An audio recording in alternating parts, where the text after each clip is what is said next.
We all know that the average salesperson typically stops 3, maybe 4 attempts before we move on with life because we want to find a juicier lead. We don't have enough time. We assume they're not interested in all these kind of things. Feel when it comes to prospecting, when you go through these exercises, that blend, like you just mentioned, of some of Jeb's techniques with, our own experiences and stories and everything like that, talk to the classroom around how important it is that you keep making this outreach and that you're making it frequently.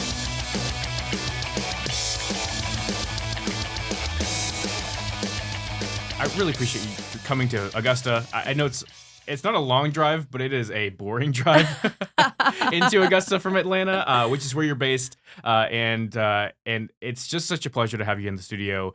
Always a pleasure to actually be around you all the time. So I really appreciate how much I've been able to learn from you. And I'm gonna give you an introduction, a formal introduction in just a minute. But Jessica, just for your edification, I have probably watched your training more than anybody else's training, just because you are the most prolific on Sales Gravy University. You have such an incredible tribe of people who just like love your training on Sales Gravy. They always talk to me about you. They don't talk to me about anybody else. And for all the other trainers, like, this is a call to action. Like, you need to start doing whatever Jessica's doing, because people literally come to me and they're like, Jessica was the best. So thank you for all the work that you do. And just to give a quick formal introduction to the audience, this is Jessica Stokes. She is one of our senior master trainers and coaches. She is a U.S. Air Force veteran, so thank you so much for your service. Thank you. And just an incredible passion for leadership coaching, sales training, dedicating a big portion of her career after being a #1 seller to improving people's emotional intelligence in sales, prospecting skills in sales, negotiating skills, leadership. And her military background really instilled a strong sense of discipline, resilience, adaptability, and she really seamlessly integrates this into her training approach. At Sales Gravy, Jessica works closely with organizations and sales professionals to enhance their skills in prospecting, negotiation, and customer engagement. She's an advocate for the human side of selling and helping professionals build trust and meaningful connections with their clients. That is all true. Definitely a powerhouse in the Sales Gravy training team. And we were just having this really cool conversation. Yes. Well, we've been having a really long conversation before we started recording this podcast. I know, they're like, can you guys just get to business? Can we finally get there? But we have so much fun talking. And it's because you have an incredible perspective, which is you are in front of so many different sales organizations, sales people, sales teams, individuals from coaching. And as a trainer and coach, you have to work pretty hard at bridging the gap between knowledge and practice. This is an area where you have kind of carved out a really cool niche in that you distill Jeb's ideas and your own ideas as well. Like, to be very clear, Yeah. all of our trainers and you especially have very unique experiences that you weave into these frameworks, and you're helping people take that and actually do that. And as a trainer with that hat on, and not as a seller, you train a lot of prospecting skills. Prospecting is a very hot topic. Everyone loves prospecting. I love to talk about prospecting. It's it's math. There's art and there's science to it, but it is a science. I mean, you can literally put, okay, if I set this number of meetings, I'm gonna have this number of opportunities and I'm gonna have this number of sales. So very scientific in that way. But one of the hardest things to get people to do, it's so hard to get people to do this. So as a prospecting trainer, and you have people coming to you or you're going to them, what's the aha moments, and how can you help people understand their process in a training to learn better a bit more?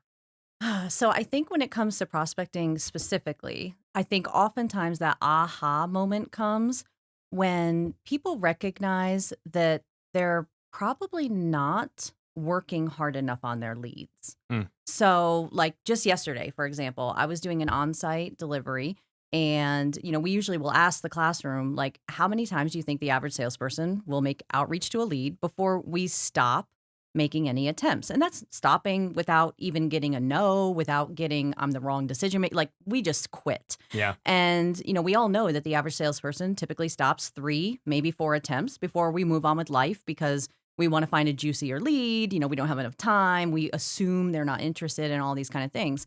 And so I feel when it comes to prospecting, when you go through these exercises, that blend, like you just mentioned, of some of Jeb's techniques with, our own experiences and stories and everything like that, you go through this and you talk to the classroom around how important it is that you keep making this outreach and that you're making it frequently. So it's not that I'm going to leave you a voicemail today Mm. and then maybe warm that lead back up in like a month. So I give you some space because then I've been forgotten. You don't remember my name. You don't remember my organization. I'm basically starting from ground zero if I'm giving too much time between my outreaches.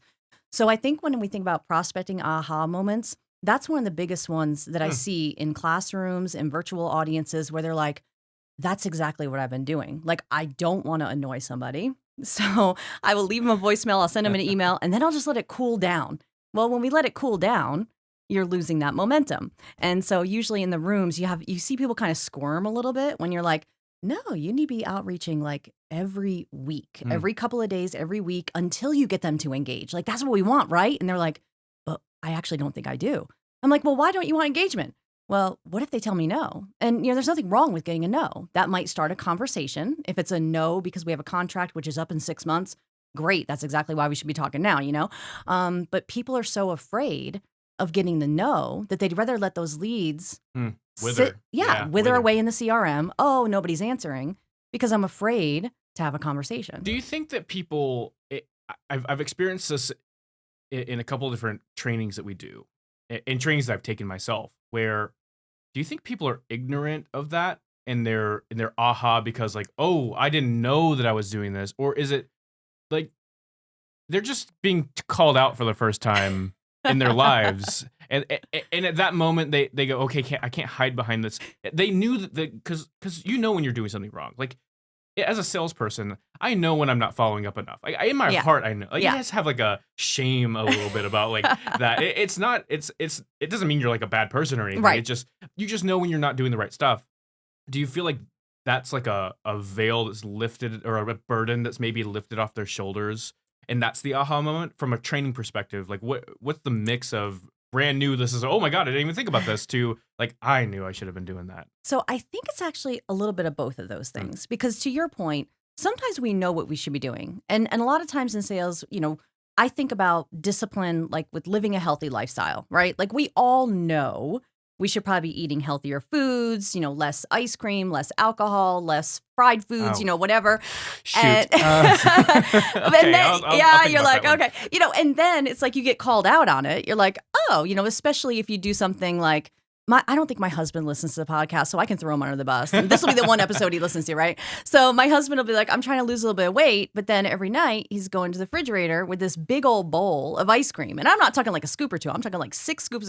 And he's like, I give him the side eye, like, dude, aren't you trying to lose a little bit? And he's like, so it's like, what you should be doing, Mm. but you really don't want to. Mm. And so some of that continued outreach with prospecting is, I know I should be more intentional, but I don't want to because of that fear of engagement. What if they tell me no? But I do think there's a little bit of the aha moment because when we are looking at a CRM, the path we've taken to this lead is right in our face. Mm. So I'm looking in the CRM or I'm looking on an Excel sheet or I'm looking on a piece of paper that says, I called this person twice already. I've sent them 3 emails. I tried to connect with them on LinkedIn. So you have the evidence as a salesperson right there in front of you, where as you get ready to pick up that phone for the 3rd time or as you get ready to send an email for your 6th attempt, you know the amount of contacts that have already been made. But your decision maker is not remembering all those contacts. Right. Remember, this decision maker on the other side of the phone or the other side of the email, they did not sear your name and your company into their memory when they deleted your first voicemail halfway through. They don't have that up here. And so they're not sitting on the other side of your outreach with that map of what you've done so far. So today, when you call them, maybe it's your 3rd attempt and you've already done a couple of emails, you've already done a LinkedIn connection. Today's the 3rd phone call. You're looking at that saying, oh my gosh, I'm going to tick this guy off. That person on the other end of the phone still doesn't know who the heck you are. And so when you finally make contact, it's like the first time to him, even though you're terrified because you're like, this is my 6th try, right? So that's where I think people tend to have a little bit more of the aha moment. Like, gosh, I wasn't thinking about that. Like, I thought I was so special that this guy remembers I've tried him 6 times. No, he doesn't. I think that is such an important point to hang on to is relieve yourself. And I think I've said this, it's like the second time I've said this, relieve yourself of the burden of that, that awkwardness Hmm. of feeling like a nuisance via email, phone calls, whatever that is, because people just don't like, I've got 15 people who reach out to me from a sales perspective because I'm now in a new position in Hmm. the organization, and they do this, and look, I'm just not interested in what they're talking about, but I don't I don't judge Tom. Like Right. Tom, I don't have anybody in my inbox named Tom, so I'm not going to offend You anybody. might tomorrow I now. might All the now. times Tom's Um, going to reach out to you now, but Jeff. Like Tom is not a bad person to me. Now I Right. may have a different perspective because I'm a seller, and so I like have empathy. But for salespeople, but I don't judge Tom. Mm-mm. It's a little annoying, sure. I'm like, I don't want to see Tom's email, but I don't. If Tom called me, I wouldn't go, Tom, you better never call me Right. again. Like it's gonna be fine. He's gonna have a conversation with me, and I'm gonna tell him, yeah, I don't think we're really interested in your product, and he can move on to his next Right. lead. That's what's likely going to happen. Right. Except for 5% of the time, 10% of the time, somebody's going to say, yeah, you know what? I might want to talk. And that's what prospecting gets you. It's not because it's easy. It's not 100% win. And as a trainer, by the way, Jamie, quick tip. If you put your ice cream in a coffee mug or in one of those like Yeti cups, you can fit a lot more ice cream and it doesn't look like you're eating that much ice cream. I'm just a quick tip. You're going to get a text now from my husband. Thanks for the tip, Jeb. So for a trainer and when you're helping these people and they see that aha moment, where do you take them from there? Like, how do you foster that into action that that they're probably uncomfortable with? You know, you're up in front of the room, you have a target on your back because there's a lot of people who go, I'm for sure not doing that. And there are people who go, you know, I might try it. And then of course there's the people who are typically ultra high performers who go, yeah, I'm doing that. I'm gonna do that right now because it's gonna make me money. Hmm. But there's a bottom 80% Yeah. who are wrestling really hard with these concepts. Not because I think they're hard to understand, but more like they're hard to put in context in your life. Yeah. So how do you, as a trainer, how are you bridging that gap? So one thing that I like to say, and I'm a pretty direct communicator. So a lot of people who know me, you know, I'll just kind of say it as I see it. And one thing that I like to say, especially if I have a room full of people who obviously are in that bucket of, okay, you're telling me something I should do, but I don't know if I'm agreeing with you yet, or I don't know if it's going to work, is I will say, prove me right or prove me wrong. So I will almost, in a challenging way, say, you know, I want you to take a group of 20 or 50 leads and do it my way. And do it my way for 30 to 45 days and track your results and prove to me that you didn't get more engagement when you were doing contact more frequently than doing it your way. Yeah. But here's the thing. Most people won't even try to prove me wrong or right because they will look at that bucket, they will look at that challenge, and then when that third, fourth, fifth outreach happens, they're convinced it's probably not going to work anyway. I just quit. Yeah. So it's very rare somebody will come back and say, Jessica, it's been 45 days, and guess what? I'm going to prove you wrong. Because what happens is the people who take on that kind of fanatical sequencing approach, they come back and they say, oh, you're never going to believe this, Jessica. I reached out to somebody. It was my 10th attempt. I thought for sure they were going to, you know, Tom was going to tell me, stop annoying me, you jerk. Or, you know, and all of a sudden Tom answered and he's like, I'm glad you reached out again. You know, I was thinking about giving you a call back and, you know, I actually need to schedule a meeting. And they're like, you're never going to believe it. People were telling me yes after 2, 3, 4 weeks of giving it a try. So that's kind of, again, as a almost challenge. It's like, prove me right or prove me wrong. I like that where you go as a trainer is, look, prove me wrong. It's fine. If this doesn't work for you, you know, as a company, we've always had the saying, like, there is no one size fits all. There's a reason we write our books as frameworks and our training is all frameworks. It's not prescriptions. Right. You know, it's ways of doing things that we have proven over 2 decades that work, but they're not for everybody. Right. And you could be successful doing other things, and that's totally fine. But if you are not being successful and you're in the training for a reason, be open-minded. So you're saying, look, go prove me wrong. Yeah. And that's a good challenge. But what you're telling me is, like, not a lot of people will actually prove you wrong. Right. Which, from a trainer, right, you have people coming in who have narratives, they have stories, they have their own preconceived notions. And it sounds like we're really being negative, like the bottom 80% are like the bottom 80%. I mean, there's a spectrum, right? Yeah. I mean, the 80% is still successful, Yeah. like wherever you are. 60% Yeah. is actually passing, Yes. to a degree. So you when you walk into rooms, are you sensing that most sales teams are putting a wall up to training, No. or that they're mostly receptive to training? I would say more are receptive. Actually, about a month ago, I was doing an on-site, and the sales leader gave me a warning. Like, this does not happen often, and it's kind of scary when it happens. It is really scary. So even on our pre-event phone calls, he said, Jessica, we have a very seasoned sales team. Like, a lot of these individuals, they're probably pretty resistant to training. We've had trainers come to our SKOs before. Every time they say, that person stunk or I didn't learn anything, it was a waste of that window of time. And he's like, so you're coming into a pretty tough audience. And of course, as a trainer, that's your favorite thing to hear, right? Like, great, this is going to be an awesome room. Like, I'm going to, and then you crack that first joke and it's quiet. Oh, You're like, no. So I knew going into this on-person event that the room was probably going to be, but I told him, so the day of, I get there early, and himself and the CEO were in the room. We were the first 3 in the room for the day. And he warned me again. He said, Jessica, I told you, you're going to have a real tough time this morning with my guys. Like, they're a tough crowd. And I told him, I said, I'm looking forward to the challenge. And he was like, okay. I said, no, I actually am. I've facilitated and trained a long time, so I know how to break the ice with the haters and stuff like that. So just to pause on that, though, it's a really good lesson in that you're an incredibly positive person. Like, I don't know many people who smile as much as you do.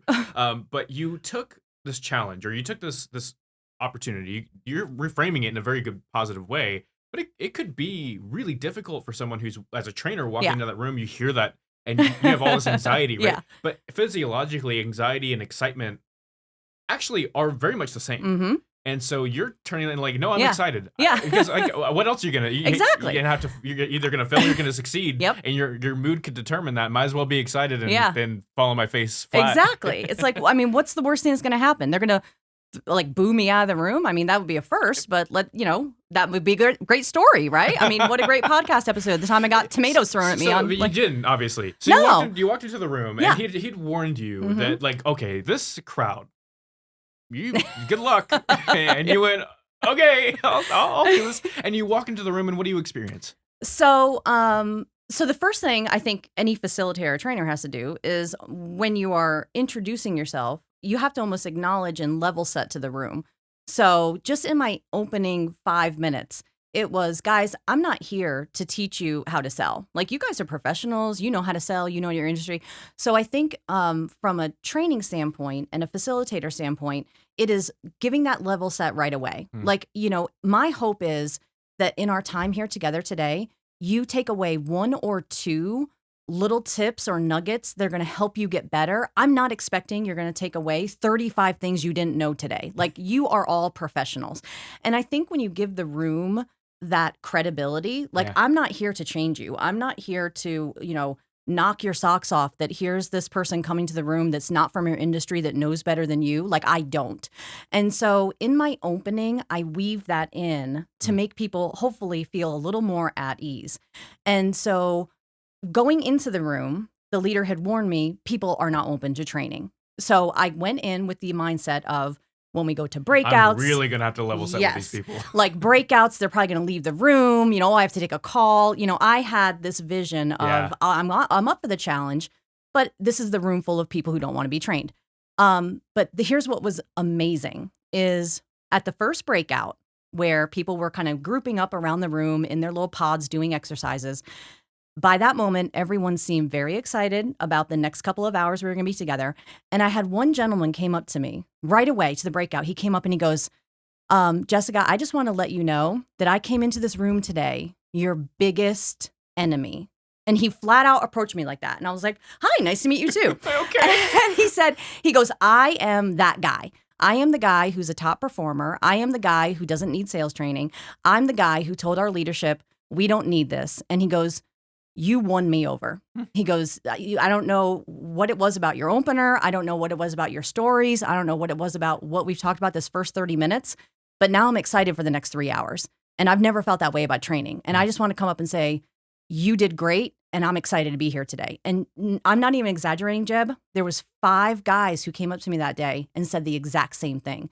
And by the end of the day, you took a room full of people who supposedly were against training, who are now going to their leader saying, when can we have Jessica back? Like, I mean, that was really good. That was really helpful. We got our energy. Like, we have some tools that we're ready to go out there in the field. So oftentimes, sales teams are actually much more open to training than this particular team was. But it illustrates how even as a sales leader or as corporate training or whoever we are, when we're hearing people don't need sales training, they still might need it or want it. They just don't sometimes want to admit it. Yeah. Or maybe they're seeing, I don't know, the same monotonous, kind of stale, like they maybe need a different spin, a different approach, someone who's not training at them, but involving them or listening to their stories a little more. I think that that's really key, even for managers or for directors or for sales leaders and vice presidents, and even chief sales officers. People, in my experience, don't like internal sales training just as much as they don't like external sales training in terms of like their attitudes towards receiving it, and mostly it is because. Again, in my experience, I'm only talking for myself. What I have seen is that I've had internal sales training at massive organizations, people who have billions of dollars, and they pump a lot of money into learning and development. And the sales training is done by people who I perceive as inauthentic, or it's at me, or it's talking to me, not with me. And one thing I've noticed in our own organization is that we did the DISC assessments, and so not a sponsor, would love. There's the DISC, and D is directive, and I is interactive, and then the other two I don't care about because I'm not them. So most of our sales team, which is our trainers, myself, our CEO and founder, a couple of different people on our team, they're high D, high I, high director, high interactive. And when you talked about that room, you said when they got into their pods, I think authenticity, you just level set. Like, look, I'm a seller, you're a seller, I'm a professional, you're a professional. I'm not going to teach you a bunch of stuff you don't know and hope that you like are wowed by what I have. These are things you already know. Maybe you take a few things that you're going to use in your own world that make you more profitable, that earn you more commission, that lead your business in a different direction. Yeah. So that's what you level set, which is great because I think that level sets as a trainer, as anyone who's speaking, like give them a little power. Yeah. Don't hold the power, give it to them. Well, and especially to your point, when you think about, and this is not in all organizations, but in a lot of organizations, salespeople do tend to be high D's and high I's. Right. And so when you have a room full of high D's and high I's, you also need someone that is equal in that personality. Yeah. Because if I'm a high S or C, maybe coming into that room of all D's and I's, that's where, you might not, I'm going to say command, but I don't like that word because it sounds too authoritative, but, might not come into that room and be able to control it or be able to prove I am here to help and I can help you. Like I'm confident and I can, engage with you and I can, be that I and that D that another I and a D might lean towards for like advice or whatever. It just gives you the ability, and as a trainer, if you're looking at a sales team, they are those profiles. Lend your training to those strengths. Interactive. I'm much higher on the interactive scale than I am on the directive scale, but it could be flip-flop. Yeah. If you put me in a group with other people, I love working with other people. Yeah. If you put me in a chair and I have to sit there and you have a slide deck, like I check out, I'm checking emails about 10 seconds in. Oh no. It's one of the most boring things you can experience as a high D, high I. Now, if you're an S or a C, you might like that information. There's varying ways to go about this. And with prospecting specifically, it's one of those things as a seller. If someone's teaching me this, if I can't immediately go try messaging, or I can't go try calling or setting up a sequence, and I'm not able to in that session go do that thing, I forget it. Yeah. And I won't go do it. We leave the training sessions a 4-hour training, and it's the afternoon, and I've got meetings and stuff, and then it's the next day before I even think about it again. I go, I should probably try that, and then 2 days go by, and I you never get get to it. Well, and that's one of the cool things.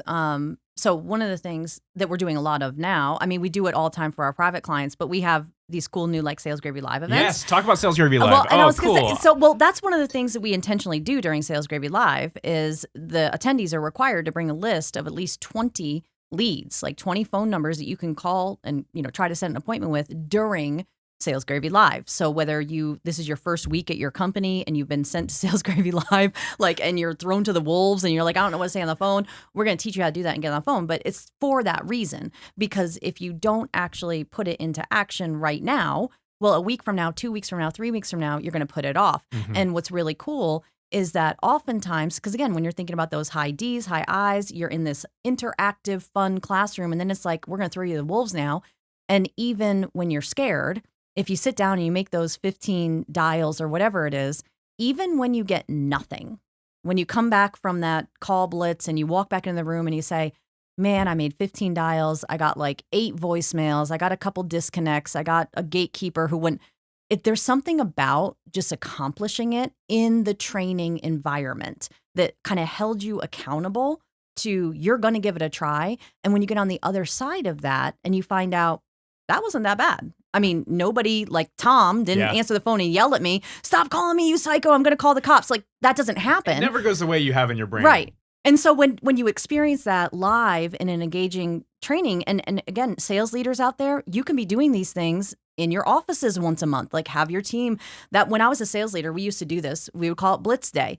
And there was one day a month that everyone, outside reps, inside reps, all the sales team had to be in the office this one day a month. It was on their calendars. There was no booking appointments. Like it was a mandatory in-office day for the pure reason of cold calling to book appointments. And we booked crazy numbers of appointments that day. Even our field reps who said, we're not phone people, they were still booking appointments. But there was something about doing it together, putting the training into action. We'd have a quick little 15, 20 minute, let's go get them. Let's talk about some common objections. Let's sharpen our skills. Now we're going to go get on the phones. We're going to have lunch together. We're going to get on the phones again. Like there was something about all doing it at the same time. But I think, again, when you have that room of high energy, D's and I's, and they're surrounded by others. Yes. They're feeding They off can hear others. it. They're competitive. Yep. So Jeb, if you got the first appointment of the day, there's another D in that room who's like, if Jeb got an appointment, I better get one. I know I can get one. I'm not going to be the last one to get one. It's infectious. Yeah. Being in a sales bullpen where like so when I was at a large organization, I was an intern many years ago. And so I was like 20 years old. And of course, they all sort of knew fanatical prospecting, and I had a chip on my shoulder because I had to prove that I was like, I'm still that You're guy. like, I'm Mr. Fanatical Prospecting. Yeah, I had to be like Mr. It was a lot of pressure, but I was sitting in this bullpen. I had like 7 reps around me. They were they were so mature to me in their career, but they were like 27 and I'm 27 now. So I'm trying to figure out what that misconception was. But I'd be sitting there and I would make all the calls and I would do the, hey, it's Jeb Blount from XYZ company. The reason I'm calling is to set an appointment with you because I help companies like yours increase employee engagement and add to your bottom line, something like that. Yeah. Do you have time next Tuesday at 2? And I would set appointments that way. And I had a guy lean over the top. It was like my second or third day. He goes, does that work? And I was like, I've set a couple of appointments. I think it works. And he goes, okay. Like it clearly like affected him. And then it affected the room. And then call days were like centered around me because I was the only one who was doing it. And then it started being centered around, the other person when they had a good day. And they were like, we were all, like, if he set an appointment, I'm going to set the next appointment. And that person was going, if I set an appointment, they're coming for me. Yeah. So I better set a second appointment so they don't have to be there. And as a trainer, what you're giving to people is power over their experience. It's like working out. And by the way, if you're in a training with Jessica, do not like come up to the front of the room and try and challenge her. She'll kick your ass. You are a taekwondo. Yeah. You're black belt. Yeah. Taekwondo black belt. And so you understand that taekwondo has hard moments where you are probably really unexcited to do the thing that you have to do in order to be the black belt, the discipline or whatever it is. I run. So I was a track runner in college, and now I'm running 5Ks. Thanks, Ashley, my wife, for that. I'm doing that, and what's crazy is that right before you go do that thing, it is the anticipation. You talked about an experience you had earlier. I won't uh, go into the details of what that was, but the anticipation of the pain was so much worse than the pain Yes. actually was. And then when you were done with it, like working out, when you're running or you're doing the thing that you're go to the gym or whatever that is, you go, man, I actually kind of like that. Yeah. I kind of enjoyed that. Yeah. And what's crazy is it doesn't work every single time. Like I don't run. I ran a very small amount of miles yesterday, and I didn't lose 15 pounds. Right. Like I didn't come back into my house and go, well, that was worth it. And I'm Yep. like Adonis, but I still do it. And Yeah. prospecting is in a lot of cases that way. Yes. And I actually love that you brought up the running because this is what I talk about this a lot where, that we talk about sometimes the 30-day rule, right? Like the prospecting effort that you make over a 30-day period might actually not start to show itself for an additional 30, 45, or 90 days Mm. after that window. And so when you think about running, I am not a runner, by the way. I might be like taekwondo, like I'll kick your butt. I can do some forms and stuff. I don't like running. I mean, I'll do the occasional 5K if it's like a charity run, but I'm not doing the Peachtree Road Race. Like that's not on my bucket list. But if all of a sudden next year I decided, you know what, I'm gonna run the Peachtree Road Race, big road race here in Atlanta every 4th of July, and I'm gonna, apply for the raffle to get a ticket. Well, if I got that in January, February, whenever the numbers are drawn, and I'm like, oh, snap, I think that's a 10K. So I'm like, okay, I'm going to go from not running at all to running a 10K. I'm not going to go out one time Right. and be able to run that 10K. I don't have the endurance. And I was always a sprinter in track and field. So I was doing the 100, the 200, the 4x4. So I'm going to go out and kill myself in the first half mile. And then I'm going to be dragging to survive 2 more miles, right? So I'm going to have to work with somebody who's going to probably tell me, well, Jess, you're not going to go out and run a 10K because you're not even there yet. So for your first week or two, just go out and run for 15 minutes, like your own pace. Don't worry about just run, start to get, a feel for your breathing, start to get a feel for your pace. And they're going to build me up to where I need to go. But to your point, I can't come home after 1 or 2 days or 1 or 2 weeks and say, I quit. I can't do this 10K because I can do it. I have to be able to commit to doing a little bit every single day to build to that momentum. And when it comes back to prospecting and training and encouraging people to stay on track, it is not, I throw in the towel because for a week, I made all these cold calls. I'm using the 5-step framework. I'm doing whatever. And I didn't book an appointment. Well, no, that's not a surprise, right? Yeah. Do it another week. Do it another week. Do it another week. And you might have to do it for 3, 4, 5, 6 weeks before you book a few appointments. And then you might start getting your rhythm. You might start fine-tuning your because statement. You might get better at your objection turnaround. And then by month 2, you went from booking 1 or 2 appointments to now I'm consistently booking 5 or 6. And then month 3 and 4. So again, too many people look at it and think you're going to get this magic pill that you take and you go from sitting on the couch to running a 10K in 3 days. Right. You're not going to get 15 appointments. And Right. I had a couple of lessons that I learned in my career, which was I was in the field in one of my roles, so I was very much like a field salesperson, and I started a book of business in a community that had no other sellers in it, and it was just me, and so they hadn't really exploited this market. Like they haven't gone and tried very, very hard because most of the salespeople that came in here just waited around for the leads to come in. And so I had to build from scratch, and it took weeks. And my only goal as a sales rep in any job I've ever had is 1 meeting a day. Book 1 meeting a day and you can be successful. And I was booking like 1 meeting a week. I was really not doing well in my own eyes. Right. But those meetings were turning into something. But what I found is that over time, cumulatively, that's a hard word to say, I was getting to 4 or 5 meetings a week because people were actually calling me back. Yeah. Their neighbors were calling me back. Yeah. They were like, hey, have you met Jeb? Yeah.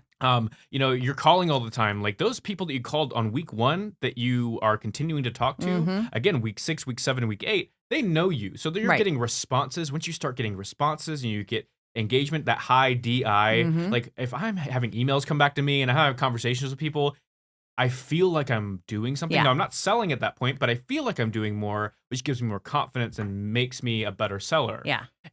So to go back to what we were talking about, just your experience as a trainer is like, look, level set. Give them some power back. I like levity. You're very good at levity. You have good ways to joke with Yeah. people and give them a little bit of and there's actually studies on this. If you provide levity in a conversation, it's not giving away power. It actually shows people that you're confident to at least Yeah. try and do a joke.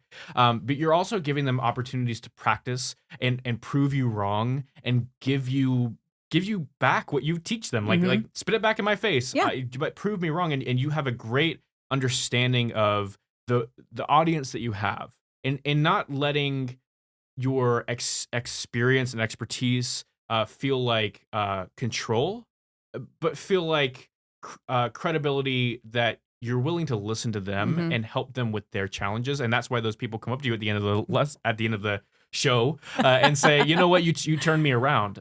From a seller perspective, because you have these Sales Gravy Lives Mhm. and beautiful events, so much fun. We're hosting them in Atlanta Yes. for many sessions in 2025. Yes. So go salesgravy.com/live if you're interested in go look at those dates. But you bring in people who want to be there. Yeah. These are not people who are being forced into training. These are people who are opting in and care about their professional development. And for those folks, you've worked with so many people. What are some keys to really absorb a training? If you're interested, if you're going on your own and you want to be there, not just wanting to be there might not be enough to really get what you want out of it. What are some things that you've seen in the people who are successful with your training? What do they have?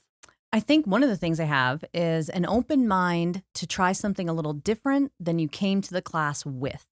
So, with any kind of coaching, any kind of training, we all come with our experience, with our background knowledge, with ways that worked successfully for us, Mm. ways that maybe didn't work so successfully.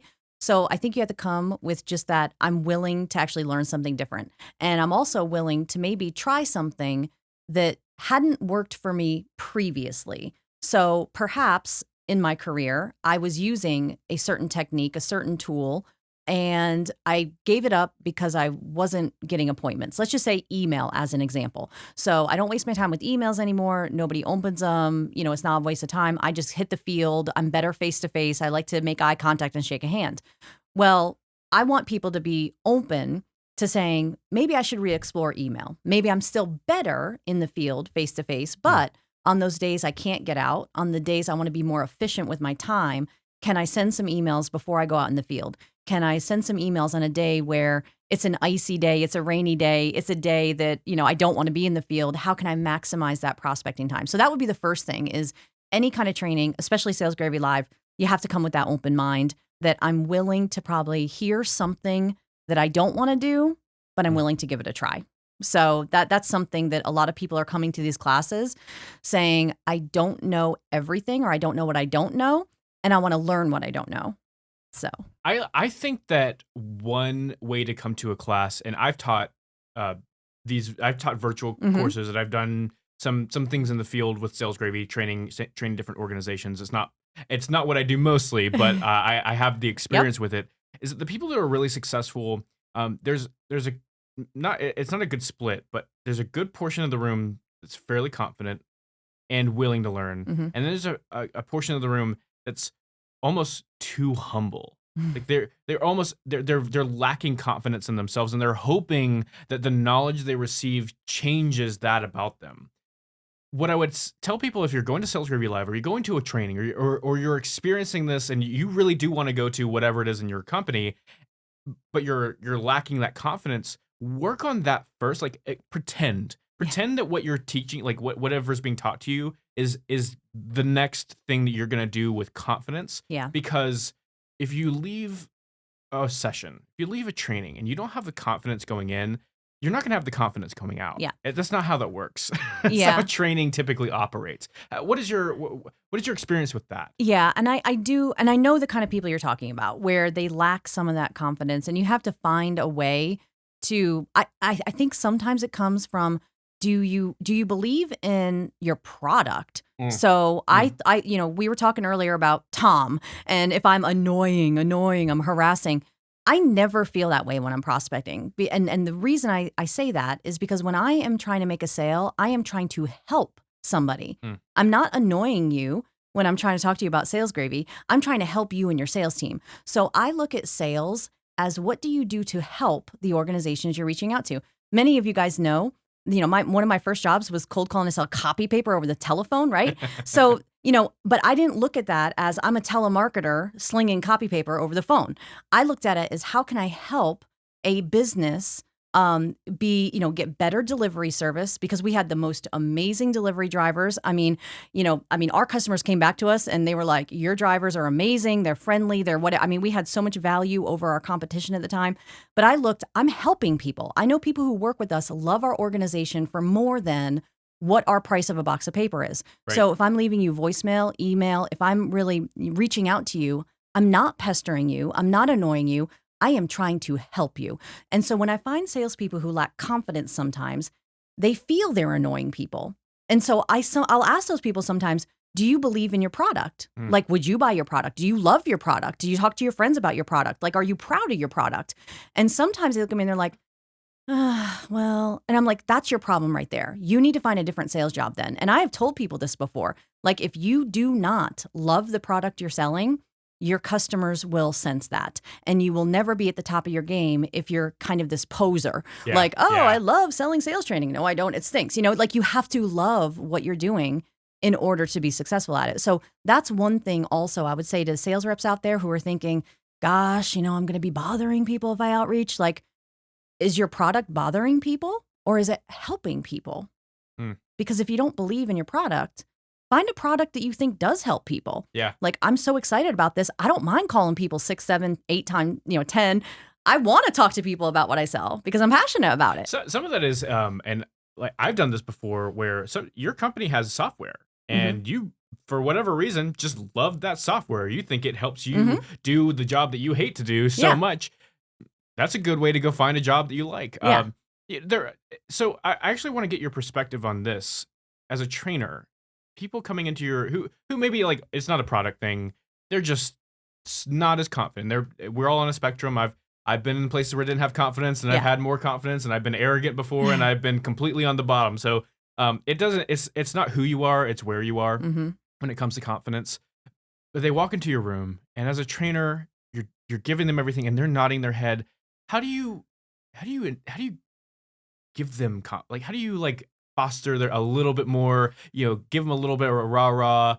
As a trainer, how do you handle those situations and do it well that doesn't feel inauthentic or like pedantic in a way? And so I think it depends on the vibe of the room. So oftentimes because you can usually, as a trainer, you can scope out, there's like different characters in the room. Like, you have people who are always going to raise your hand, always participate, like eager to, be the one who's, coming to the front of the room, telling their story. And that can be risky too, right? Because we can't have that person dominate the room and everybody else who wanted to talk, we're like, well, we're just going to default to that person because they're just going to talk anyway, right? Because then everybody else feels like they're not a participant. Right. So when you have those personalities, sometimes you will intentionally try to engage them in the classroom, but that too could make them feel uncomfortable depending on how weak their confidence is. So I think it's really important that on breaks or on moments where you can get just that person, walking up to them and giving them some sort of nudge of appreciation, of confidence, like, hey, I saw what you were taking your notes on, and you have some really good because statements you're writing down there, and would you mind sharing one of these with the class when we come back to breakout, because that one was really awesome. But I think like lifting them up, because they might just be a more introverted personality, right? Like, they just are not going to raise their hand. They might come across as weak in confidence, but that's just their personality type. So I think finding those moments to make the connections, to try to lift them up, to see if that confidence will come out. Also, some people find their confidence, and I'm going to say I was like this, especially as a young salesperson. I was not. So I'm an extroverted introvert. Right. Like, right. Like, I am introvert. But you turn it off. Like, once the people leave the room, you're like, all right, I'm not doing that again. Yes, I am a very, by nature, and again, you mentioned at the start of this podcast, like, people love, like, I have a mastermind group that's been with me for like 3 years, and they are probably the ones who said that because I pay them. No, I really don't. But I have amazing, and anytime people hear that by nature I'm an introvert, like, I'd rather sit on the couch and not talk to people, they're like, no way, Jessica, like, we don't see that. Well, that's because at work and what I do, sales and training, the extrovert has to come out. But when you think about a salesperson who may lack confidence in a training room, that confidence may come out when they're at the privacy of a telephone. Mm. And that was me when I first started sales. I would be in that room feeling everybody else is superior to me. They were all producers. They were all, maybe doing better than me at the time. But then when I got to the comfort of, my cubicle or whatever, it's like the beast could come out. I'm like, Yeah. okay, I can cold call. I don't want to do it in a room and role play because that makes me too nervous. That amygdala is stimulating. Like I'm terrified because the boss is in the room, whatever. But when I'm in my comfortable little spot by myself, all of a sudden I can crank out those dials. I Yeah. can talk to people on the phone. You're on the other end. I'm not looking at you. So also those salespeople who seem less comfortable in a training environment, that doesn't take away from the fact that they could be a killer on the phone, in the field, as a sales rep. They just might not like that big group type of setting. Yeah, I think that that's a really interesting level of fear feels like a strong word, but fear, I'll call it fear for lack of a better term. The fear of the phone call is one. So the no on the other end, we know that everyone talks about that one. But in a training room, people both have that fear of like getting the no on the phone, but they have the secondary fear of getting the no on the phone and having other people listen to them doing that. And that's really tough for a lot of people. I'm an extroverted introvert as well. Like I would prefer if I go home at night and it's quiet, like don't start talking to me. Please don't start talking to me. My wife was telling me that I'm very different than her because on the week, she's on a conference this week and I'm home alone and I wash the dishes, clean the house, and like worked on my computer at home. You're like, I'm boring. I was bored with myself for doing that. But she goes, that sounds lovely to me. She was like, I would have driven around, seen some things I didn't see, go hang out with my friends. I was like, I don't hang out with anybody. But it is an interesting fear to have in that room, and it's completely understandable. And I think that that's as a manager. So now in a manager perspective, you're trainer, manager, you're sort of seeing these same things. Keep that in mind. It's not a judgment on that person. You have to pull yourself away. That's not who they are. Right. It's, again, where they're at that moment. Right. And as a coach, one of the things that has helped me and that I have noticed really helps people is that you give really authentic, positive reinforcement and feedback and excitement for what people do, even if it's the smallest accomplishment. And you dish it out to everyone equally. If the person who's more in that space of like, I'm not so confident, I don't really want to be in this room, there's a lot of people here, and not in a call them out kind of way, but if they do something and you walk up to them like more privately, where it's just you as a manager or you as a trainer in that room, and you go, that was so freaking awesome. Yeah. You are the coolest person I've ever met in my life. And you just walk away. Like what I've noticed is that people will start kind of coming out of it and they'll start doing it with other people and they realize how much fun it is. Yeah. And as a trainer, especially with prospecting, you need that buy-in from the group. If there's one person in the room who's just not doing it does take down the session. Yeah. And if you're in a corporate setting or if you're a sales trainer for Sales Gravy and you have that, you have to give that person what they need, and a lot of times it's just attention. Like people love attention. Yeah. They love getting attention. I love the smile on your face when I was giving you all of those compliments. Like you almost couldn't handle it. You're like, all right, Jeb, stop talking. But it does, as a human being, like we really love that. It's the same thing with prospects. Yeah. If you give them the space to talk about themselves, they almost can't stop. Yeah. You give them that just, I'm watching you and I believe in you. Yeah. And they love that. And as a trainer, you can, especially as an outside trainer, maybe your perspective on this, you can give a little bit more to people in the organization than even their manager can because your relationship isn't as complex. Yeah. What have you noticed? What is your experience with that? And I think it goes both ways. Like being someone who isn't actually on their team. Like I can sometimes give somebody that pat on the back, that encouragement that either is going unnoticed or underappreciated from their internal team, but also sometimes they need to hear some tough love that their manager isn't giving them. So, there are times where that sales rep who's been with the organization a long time, they're seeing a certain level of success, but there's still gaps. There's still opportunity to thrive. There's still opportunities to advance, but everybody's just telling them, hey, high five, high five. Sometimes being that outsider looking at the situation from a different set of lenses, you can say, okay, Tom, things are kind of looking pretty good, but it's not going to be looking so good in 6 months, and here's why. your prospecting you've been pumping the brakes on this, and I'm glad your manager is high-fiving you because you put 20 deals in the pipeline this month.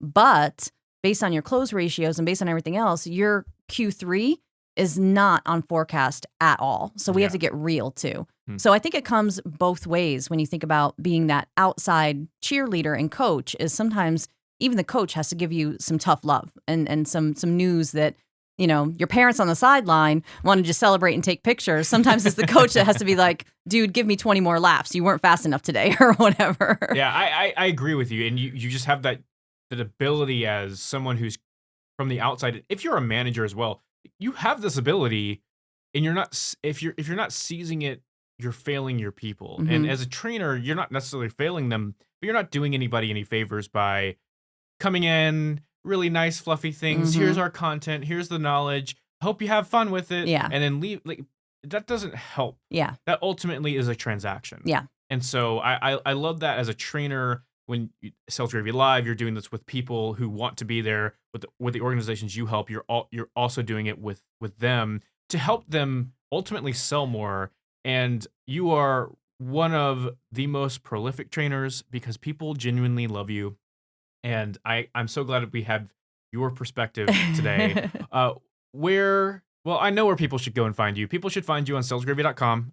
They should find you on Sales Gravy University, which is learn.salesgravy.com. You should follow Jessica on LinkedIn. She wonderfully shares all of her ideas and the things that I create, and our social media team creates. So follow her on social media. And is there anything else you want to share with the audience, the Sales Gravy podcast audience, before you leave? Because I know we won't see you for like another few months. Oh, well, I would just say, be fanatical out there. I would even tell people, think about what is something that I could do different this month that I'm not doing right now when it comes to selling. So is there a tool that I need to get more comfortable with? Is there a technique? Is there a style? But as a salesperson, no matter how much you're selling right now, there's probably something you could take a step towards getting a little better at. So write down something. What is one area of sales you want to improve in the next 30 days?